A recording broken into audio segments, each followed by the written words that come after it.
I'm signing a presidential memorandum to establish the Memphis Safe Task Force, and it's very important because of the crime that's going on, not only in Memphis, in many cities, and we're going to take care of all of them, step by step, just like we did in D.C. We have virtually no crime in D.C. right now, and we're going to keep it that way. It's our nation's capital. We're going to keep it that way, or we're going to federalize it if we had to, but we don't have to anymore because it's in such great shape. This task force will be a replica of our extraordinarily successful efforts here, and you'll see it's a lot of the same thing, although the numbers here are really something. They're really bad. Now, we did send FBI in about 4 months ago to work, and it brought some of the numbers down, and they did a great job, but we're sending in the big force now. We also sent them into Chicago on a sort of a moderate basis, and we brought down crime a little bit in Chicago, but we're now going to bring it down very big. We're going to be doing Chicago probably next. I was with a great businessman, a man who is involved in all cities through his business. And I say, who do you think should be next after Memphis? And he said, sir, you've got to save Chicago.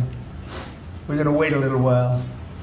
But he said, you got to save Chicago. You can't let it go.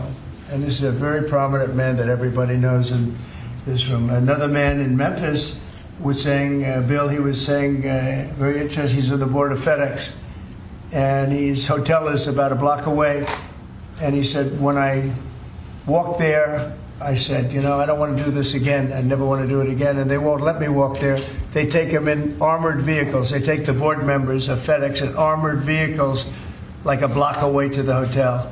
This shouldn't be the U.S. This shouldn't be the United States of America.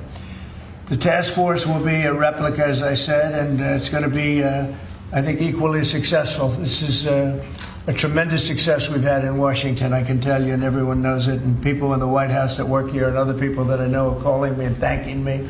They're going out to dinners. They're doing things that they haven't done in years. The effort will include the National Guard as well as the FBI, ATF, DEA, ICE, Homeland Security investigations, and the U.S. Marshals, and more along the prosecutors. We're going to have DOJ led by U.S. Attorney for the Western District of Tennessee, who is here or not here? Who's that person here? Not right now. That person is going to be very busy. So we're going to have U.S. Attorney for the Western District of Tennessee, and most importantly, Pam Bondi's here. She's heading it up, and she's doing an unbelievable job in every respect beyond this. So also worked with some of the members of the team right here on D.C., and we're very proud of that effort. We essentially had the crime down to a very low rate in 12 days, and within another 10 days after that, it was so incredible. And it continues at that level, and we're going to continue. We have to because it's our capital. This team will deploy the full powers of federal law enforcement agencies and enforcement generally to restore public safety and get dangerous career criminals off of our streets. We're going to get them off. In 2024, Memphis had the highest violent crime rate, the highest property crime rate, and the third highest murder rate of any city in the nation. Other than that, they're doing quite well, thank you. A person is 4 times more likely to be murdered in Memphis, Tennessee today than in Mexico City. It's been, and you know Mexico City is not a cakewalk. It's been overrun with carjackings, robberies, shootings, and killings. There were 249 murders, 429 rapes, 5,616 burglaries, and 12,522 violent assaults in just the last little while in 2024 and in pieces of 2025, where it's actually gotten worse until recently when we sent the FBI down to see what the hell is going on. Last month, a vicious thug carjacked an elderly woman parked at the movie theater, dragged her out of the car, and body slammed her into the pavement, where she is still trying to recover. Probably won't be successful. So we're not going to allow this kind of savagery to destroy our society anymore. We're stopping it. We're doing it one by one, time, but we want to go quickly. We don't want to lose Chicago. We're going to lose Chicago. We're going to lose places like you go to St. Louis. We're going to lose St. Louis. We're not going to lose. We want to save these places. You're going to lose them. It was the way the man said it, he was a very high-quality man. I said, who would you do next? He said, sir, do Chicago. You don't want to lose Chicago. We're not going to lose Chicago.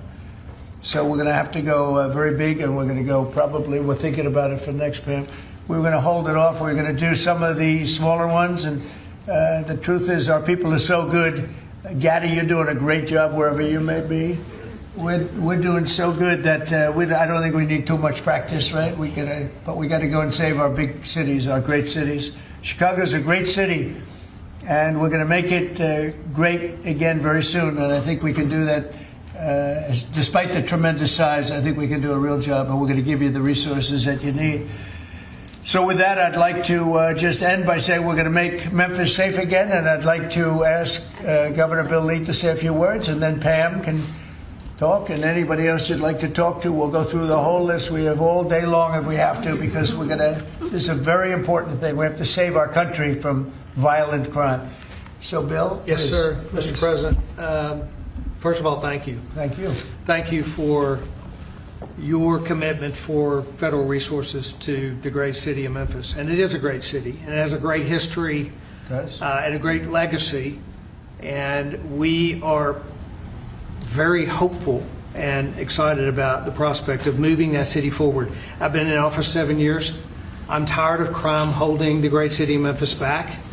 And I have spoken today with the director of the U.S. Marshals, with the director of the FBI, with General Bondi. We realize that this effort of multi-agencies that will combine the work of the Tennessee Highway Patrol and the local police departments, when we come together, we can make significant change in our city and the city of Memphis, and that is a powerfully important thing for the state of Tennessee, and I want to say thank you. This will be your proudest moment when we see you in 4 or 5 weeks, maybe sooner. You're going to see numbers that will drop and plummet like you haven't. Just like we did in D.C., they plummeted. Nobody can even believe it. And they're going to plummet. It'll be one of your really proud moments, and you've done a good job, too. But this will be maybe your proudest moment. Thank you, sir. Okay? And the director, as the director said, the goal is sustained. Right. Got to keep it. Sustained crime lowering. And that, with this effort, I believe we can get there.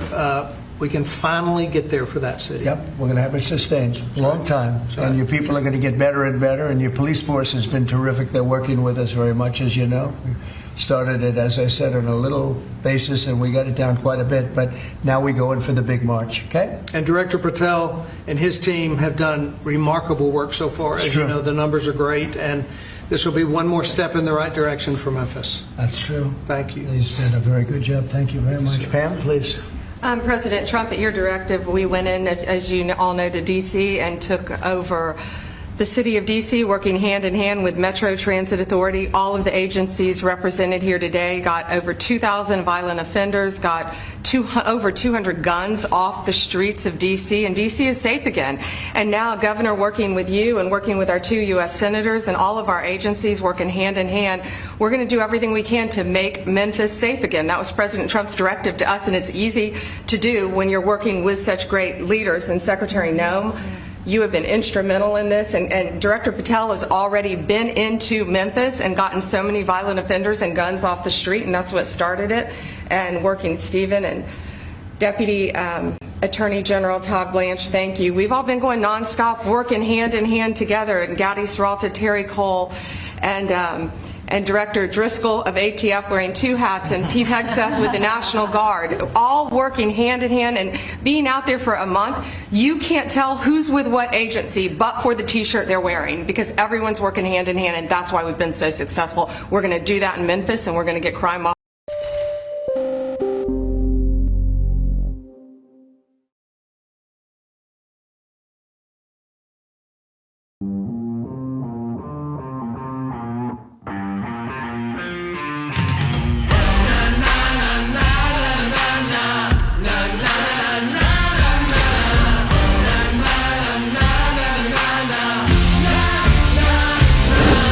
Make informed decisions with comprehensive analysis on the go.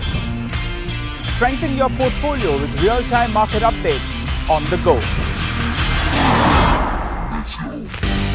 Create effective strategies with insightful expert opinions on the go. Grow on the go with CNBC TV 18. Now streaming live 24/7 on YouTube. Thank you for watching CNBC TV 18. For all our top stories and news updates, follow us on our social media platforms.